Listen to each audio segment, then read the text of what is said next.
Top 5 Worst Cars of the 60s. Number 5. 1965 to 1967 AMC Rambler Marlin. In 1965, American Motors Corporation made its debut in the personal luxury fastback market with the Rambler Marlin. The mid-sized Rambler Classic chassis, which was intended for family sedans rather than sporty coupes, served as the platform for the Marlin's construction. As a result, the car appeared ungainly and out of proportion. Despite being meant to be sleek and contemporary, the fastback roof design was placed on top of an excessively large body, and at best, the performance was mediocre. Although the engine options were adequate, they were unable to overcome the Marlin's weight and awkward dynamics, and the car's handling did not live up to its sporty image. AMC sold 10,320 Marlins in 1965, but numbers plummeted to just 2,500 in 1967, making it the car's final year. Number 4. 1960 Plymouth Fury. The 1960 Plymouth Fury represented a stark departure from the previous generation, and not in a good way.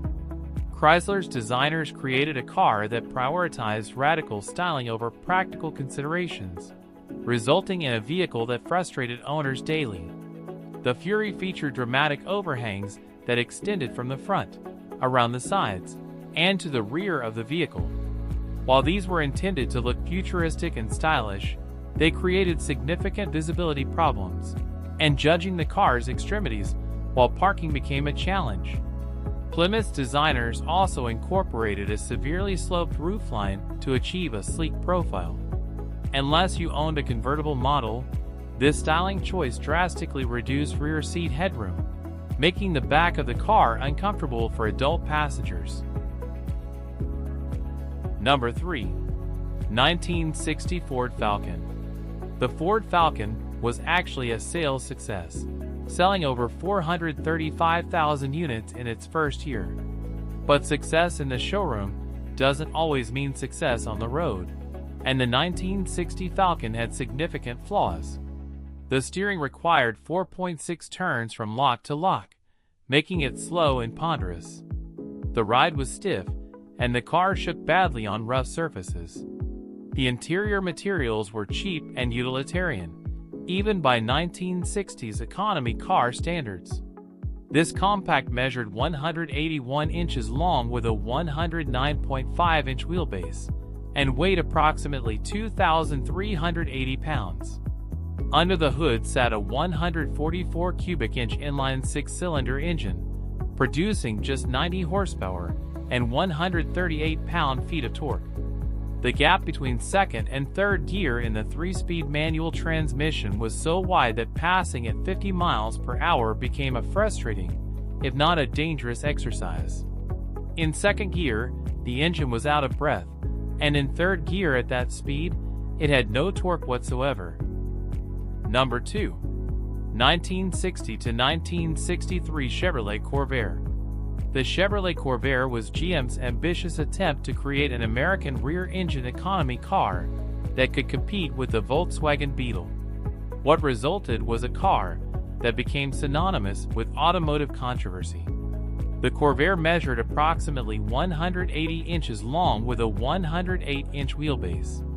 Under the rear deck sat an air-cooled 140 cubic inch flat-six engine producing 80 horsepower in its base form, expanding to 145 cubic inches and more power in later versions.